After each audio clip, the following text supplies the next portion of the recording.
Hello friends, welcome to my channel. In this video I am going to discuss the poem, the song When I'm Dead My Dearest by Christina Rossetti. As I've already discussed her biography and writing style as well, and as I have discussed in her writing style, and her life is full of disappointments, right?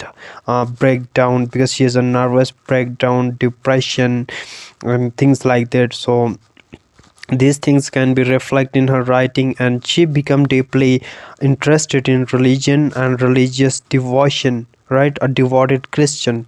So this thing keep in mind while reading her poems.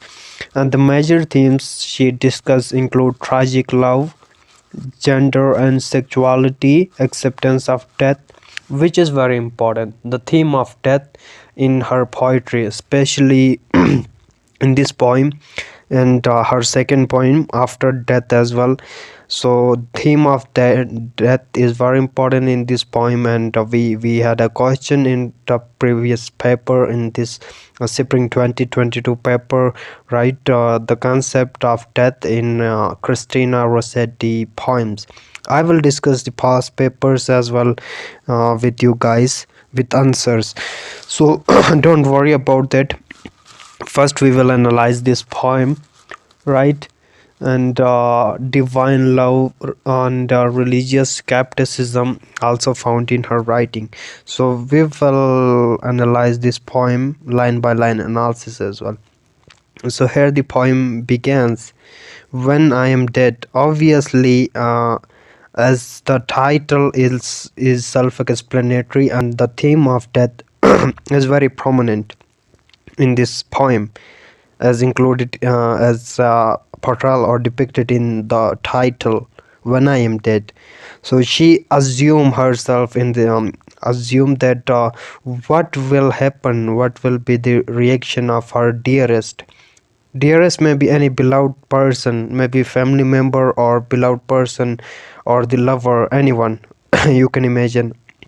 And she assumed what will be the reaction of that beloved person, that dearest person, when she will be dead. And the tone, obviously talking about death, the tone is sad, deals with death, right? So she said, when I am dead my dearest, sings no sad songs for me, plant no roses at my head, nor shady cypress trees, but be green grass above me, right? When I will be dead, there is no need to mourn or regret for me, right? No sing lamenting song or sad songs for me, and nor put roses on my tomb, or cypress tree, right?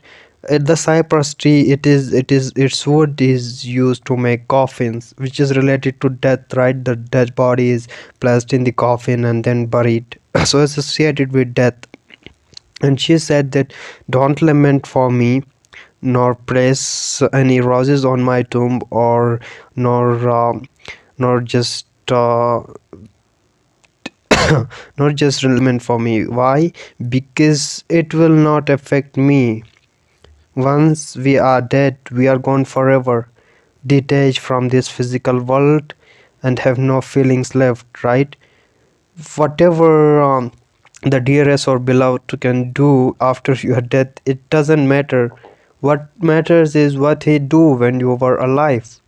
And it is our custom or the common norm in the society that we didn't value the person once he's alive, and after death we begin to show love, sympathy and pity towards him, praising that person, which is obviously useless because he has been passed away or perished forever, and it doesn't affect him anymore because he is dead.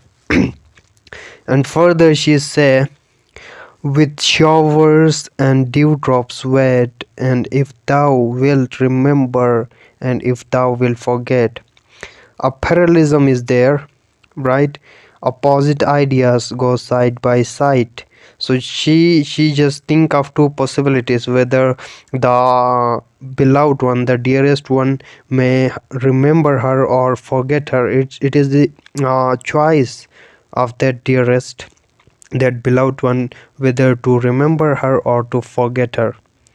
Further she say, I shall not see the shadows, I shall not feel the rain. Very beautiful lines, right? I shall not see the shadows, I shall not feel the rain, I shall not hear the nightingale sing on as if in pain. Very beautiful line. I just like to repeat those lines 1,000 times, and the more I repeat, the more I enjoy the lines. Very beautifully expressed. As I've already told you, the idea that the dead person didn't feel anymore. She said, I do not see the shadows because I am dead. I cannot feel the rain. I have no feeling because I am dead. I will be dead. And I will not hear the nightingale, the beautiful songs of nightingale, right? I cannot be able to hear them because I will be dead by that time. And further she said, and dreaming through the twilight that doth not rise nor set. Right, so it will be like a twilight where neither there is dark or nor there be light. And happily, means by chance or unintentional or uncontrollable action.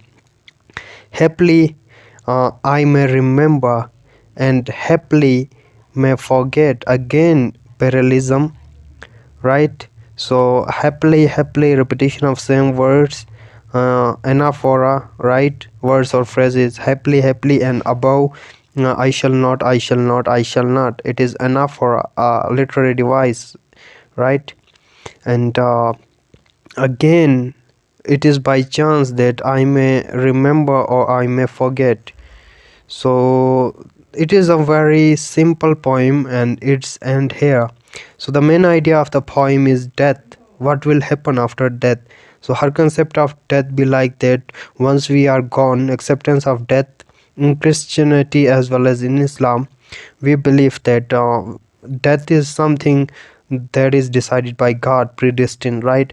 And it is inevitable and harsh reality of life. We cannot avoid death, so simply we have to accept it. And once we are dead, we perish from the physical world, detached from the physical world forever, right? So this is her concept of death.